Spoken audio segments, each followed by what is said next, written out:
El grado con el que uno empieza con un fin en mente determinado. A menudo, si se puede o no, crear una empresa de éxito. La mayor parte de los fracasos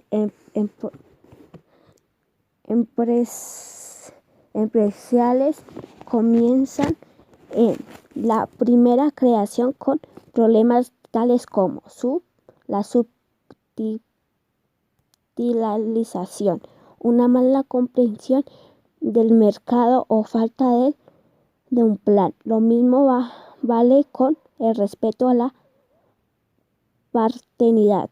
Y si uno quiere educar hijos responsables,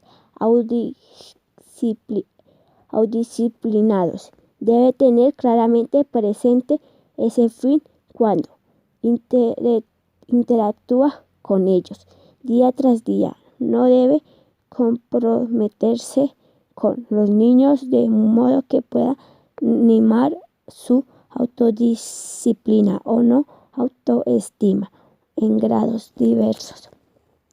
Las personas aplican este principio en muchas áreas de la vida. Antes de emprender un viaje, fijamos nuestros destinos y planificamos la mejor ruta.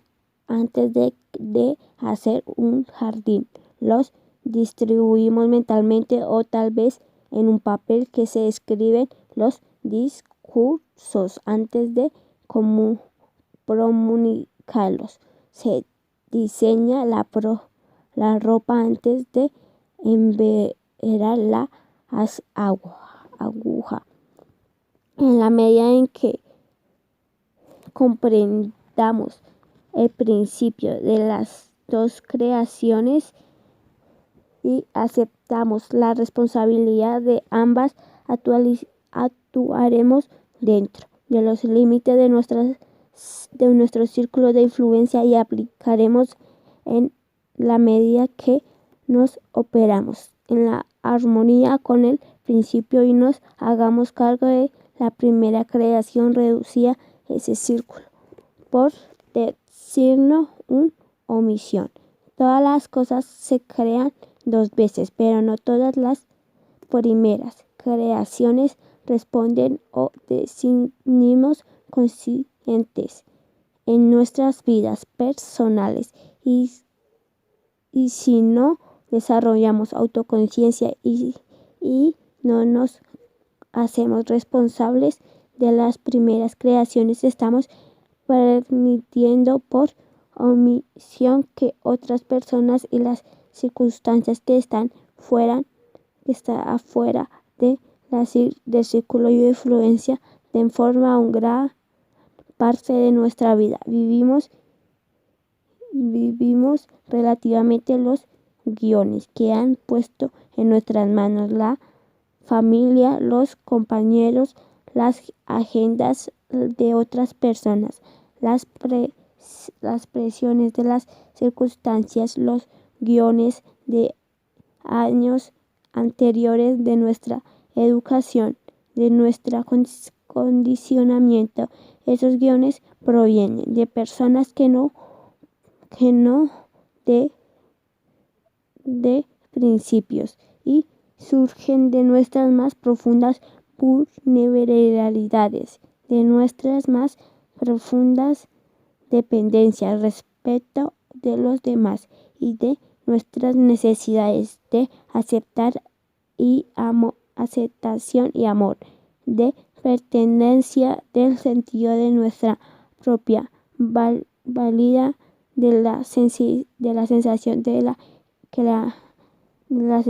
de que importamos, seamos o no conscientes de ella, la controlemos o no. Hay una primera creación en todas las partes de nuestra vida.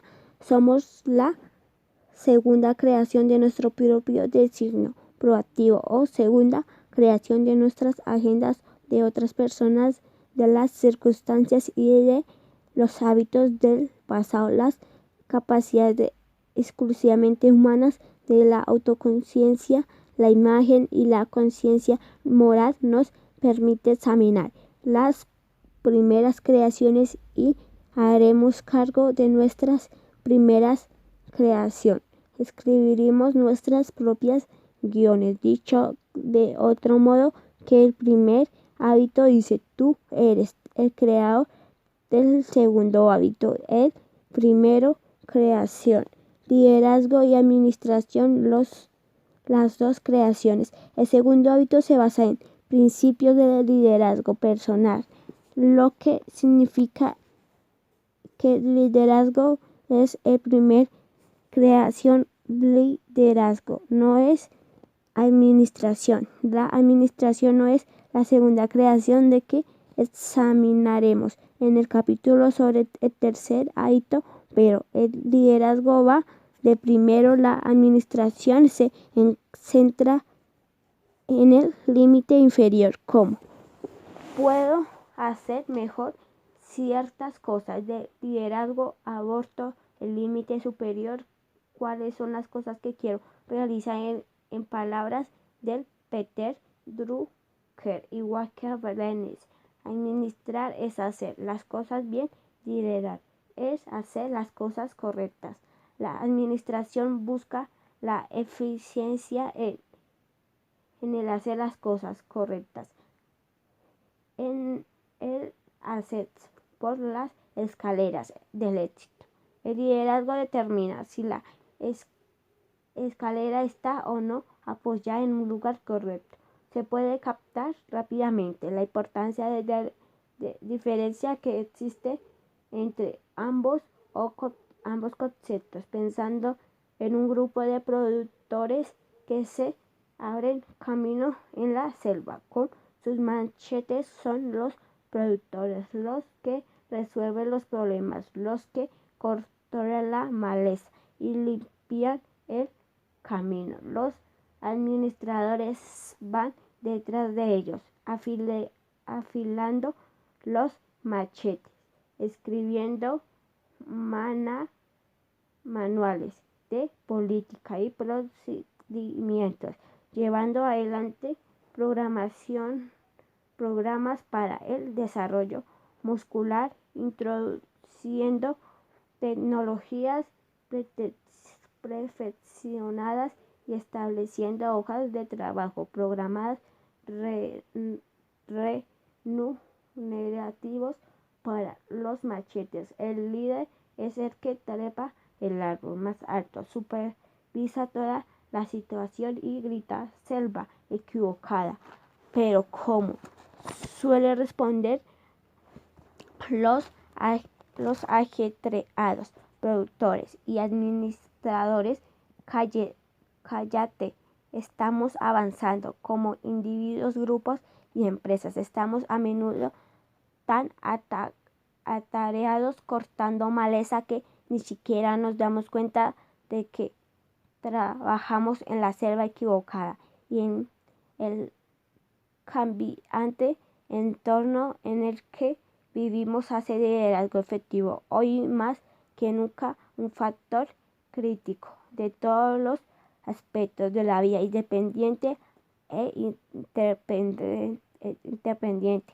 Tenemos mayor necesidad de una visión, una meta y una burbuja, un conjunto de principios o instrucciones, y menos necesidades de un mapa de ruta frecuente. No sabemos cómo será el relato que tenemos que atravesar o que necesitamos para atravesarlo. Mucho dependerá del juicio que formulemos en este momento, pero una brújula interna siempre nos indica la dirección, la efectividad y a menudo incluso la supervivencia.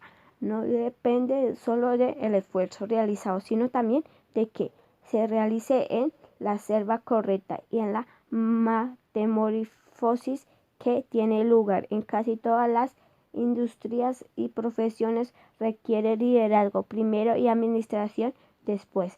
El mercado empresarial está cambiando con tanta rapidez que Muchos de los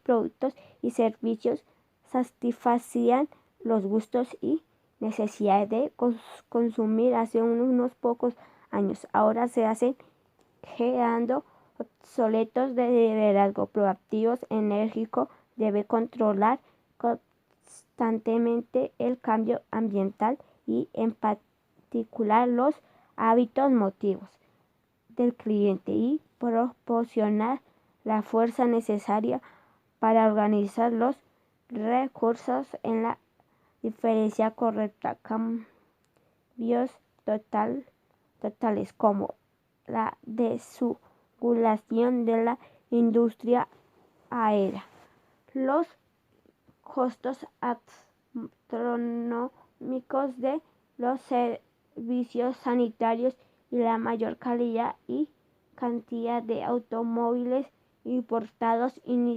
indicen de modo significativo en el ambiente. Si las industrias no controlan el ambiente de sus propios equipos de trabajo y ejércitos de liderazgo creativo para seguir avanzando en la dirección correcta, ningún tipo de administración experta podrá impedir que fracase. Una administración eficiente sin un liderazgo efectivo es, según alguien la ha definido, como alinear las sillas de una cubierta de la Titanic. Ninguno existe administrativo que pueda comprender el fracaso del liderazgo, pero el liderazgo es difícil porque a menudo caemos en paradigmas de administración. En la sensación final de un programa anual para la formación de ejecutivos en Starlink, el presidente de una compañía petrolera se me acercó y me dijo: Esteban, cuando usted señaló la diferencia entre liderazgo y administración, en el segundo mes pensé en mi rol como presidente de esa compañía y comprendí que nunca había ejercido un liderazgo. Estuve enterado de la administración bajo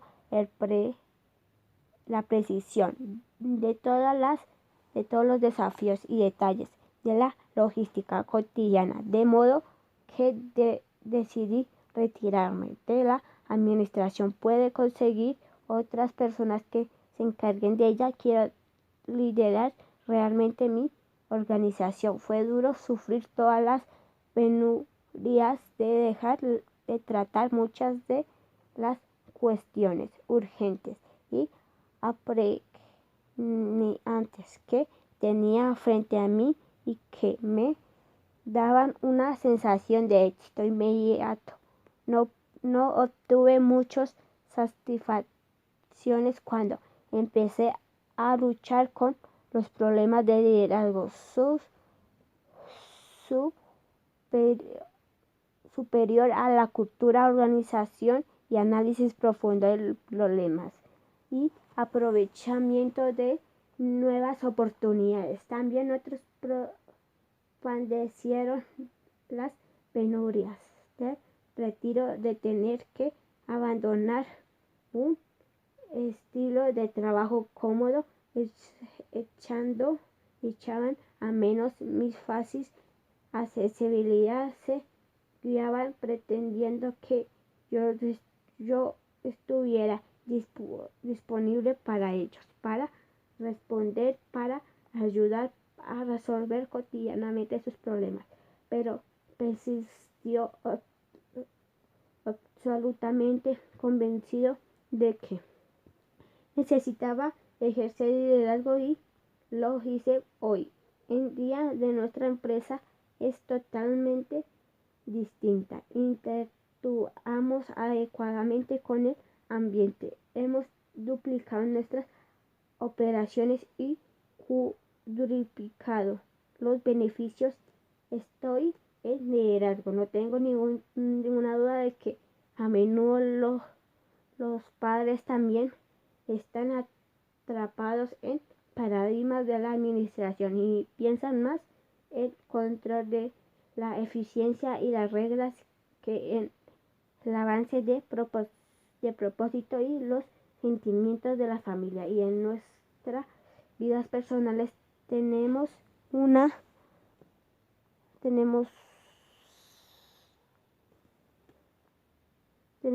administración en eficiencia, establecer y alcanzar metas antes de haber clarificado nuestros valores. Reescribir el guión, conviértase en su primer creador. Como ya hemos dicho, la proactividad se basa en el privilegio humano de la autoconciencia. Los dos privilegios humanos adicionales que nos permite ampliar nuestra proactividad y ejercer el liderazgo personal en nuestras vidas son la imaginación, la conciencia moral. Por medio de la imaginación podemos visualizar los mundos potenciales que hay en nuestro interior. Por medio de conciencia moral podemos entrar en contacto con leyes o principios universales, con nuestros talentos y formas de construcción particulares y con las directrices personales con los cuales podremos desarrollar más efectividad. Junto con la autoconciencia, estas dos características humanas nos permiten escribir nuestros propios guiones, dado que ya vivimos con muchos guiones que nos han transmitido en el proceso de escribir nuestros propios guiones. Es en la realidad un proceso de reescritura o cambio de paradigma, de cambio de algunos de los paradigmas básicos que ya tenemos. Cuando reconocemos los guiones inefectivos como paradigmas incorrectos o incompletos que están en nuestro interior, podemos empezar a reescribir proactivamente nuestros guiones.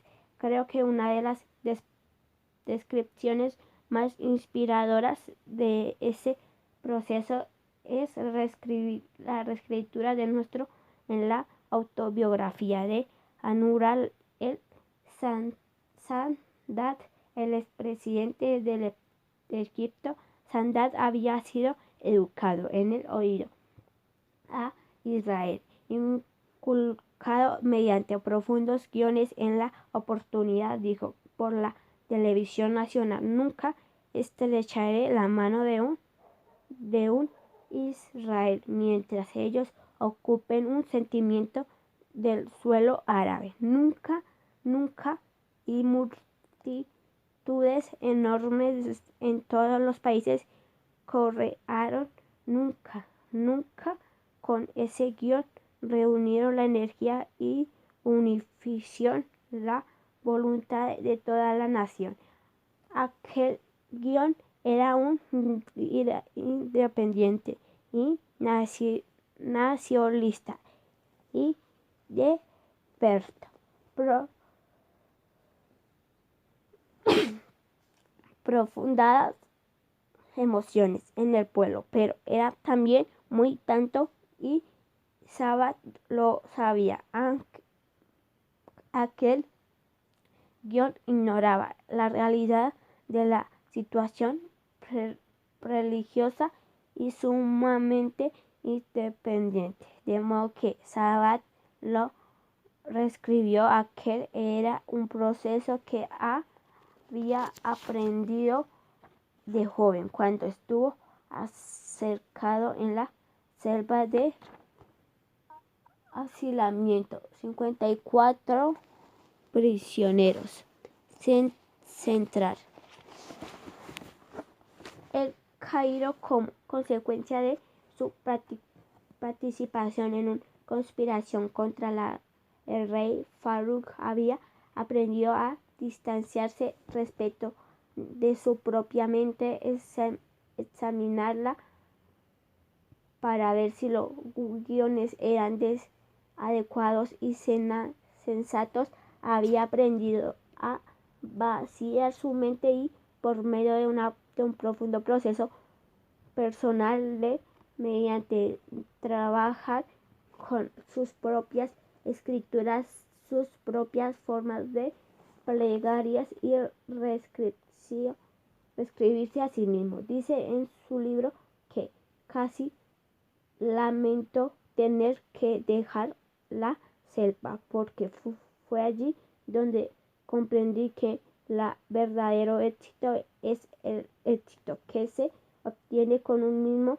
No consiste en tener cosas, sino en el autodominio, en la victoria sobre sí. Durante ciertos periodos de la administración de Nasser, Sadat fue relegado a una posición de la relatividad insignificancia. Todas creían que estaba espiritualmente acabado, que no era a sí mismo, pero no era así. Estaba proyectando en su interior sus propias películas. No lo entendían. Él esperaba su momento. Cuando ese momento llegó, cuando se convirtió en un presidente de Egipto y afrontó la realidad política, reescribió su guión respecto de Israel. Visitó a Knesset el Tel Aviv e inició uno de los movimientos hacia la paz más renovadores de la historia del mundo, una osación iniciativa que finalmente concluyó a los acuerdos de Camp David.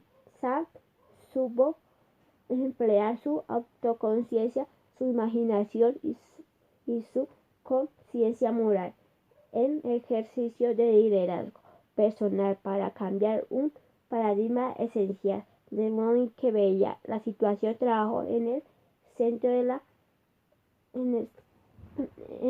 de su círculo de influencia, y a partir de esa reescritura de ese cambio de paradigma se generan cambios de conducta y actitud que afectaron a millones de vidas en círculos de preocupación. El desarrollo de nuestra autoconciencia. Muchos de nosotros descubrimos guiones inefectivos, hábitos profundamente enraizados y totalmente indignos de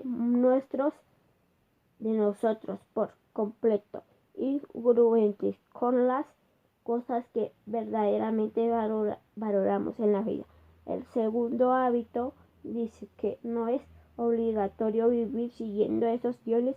Tenemos la responsabilidad de utilizar nuestra imaginación y creatividad para escribir otros nuevos, más efectivos, más congruentes con nuestros valores más profundos y los principios correctos que dan sentido a nuestros valores. Supongamos, por ejemplo, que soy imperceptible y reacciono irracionalmente ante la conducta de mis hijos.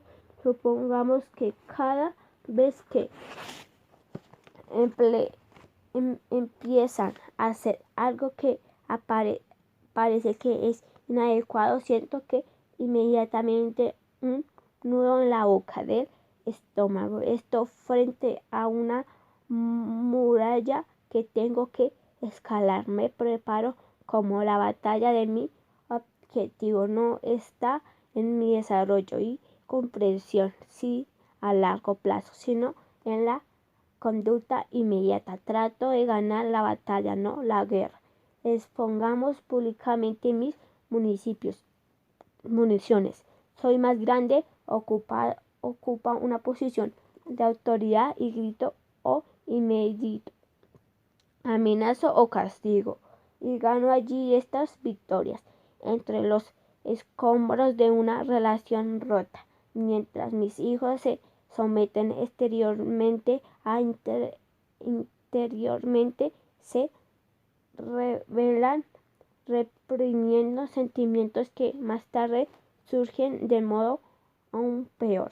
Ahora bien, es ahora bien en el funeral de visualicemos antes de si tuviera a dar uno de mis hijos me gustaría que su vida representara una victoria de la enseñanza, el administramiento y la disciplina con amor a lo largo de los años y no de que estuviera constituida únicamente por cicatrices de las heridas recibidas en el escaramuzas de arreglo transitorios. Quería que su corazón y su mente estuvieran llenos de gratos recuerdos de momentos profundos y significativos que hubieran pasado juntos. Querían que me recordaran como padre amante que compartió las alegrías y las penurias de crecimiento. Querían que pensara que en las veces que se acercó a mí contándome sus problemas y sus preocupaciones, querían haber escuchado, amando y ayudando. Quería que supiera que no fui perfecto, pero que hice cuanto estuvo a mi alcance y que lo amé tal vez más que nadie en el mundo. La razón por la cual deseo todo eso es que mi más profunda interior valoro mis hijos, los amo, los quiero, ayudarlos, valoro mi rol como padre, pero no siempre tengo esos valores a la vista. Estoy apresado en la densa red de las cosas tenues.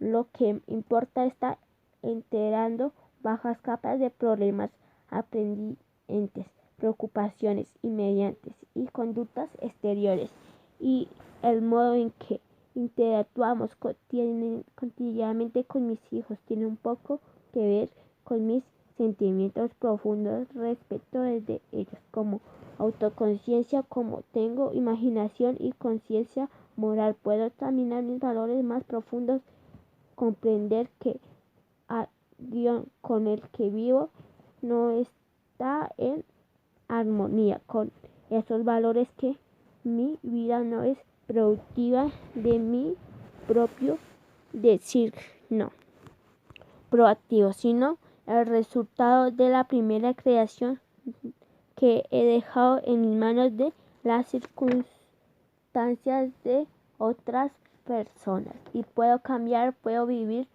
a partir de mi imaginación y no de mi memoria. Puedo realmente como mi potencial ilimitado en lugar de hacer mi pasado limitador. Puedo convertirme en mi propio primer creador. Empezar con un fin en mente significativa, en tomar mi rol como padre y mis otros roles en la vida, teniendo claros mis valores. Mi orientación significa ser responsable de mi propia primera creación, reescribir mis guiones de modo que los paradigmas de los que surgen mi conducta y mis aptitudes sean congruentes con mis valores más profundos y estén en armonía con los primeros correctos. También significa empezar cada día teniendo esos valores firmemente presentes. Entonces, cuando aparezcan los problemas de desafíos, podré tomar mis decisiones basándome en valores. Puedo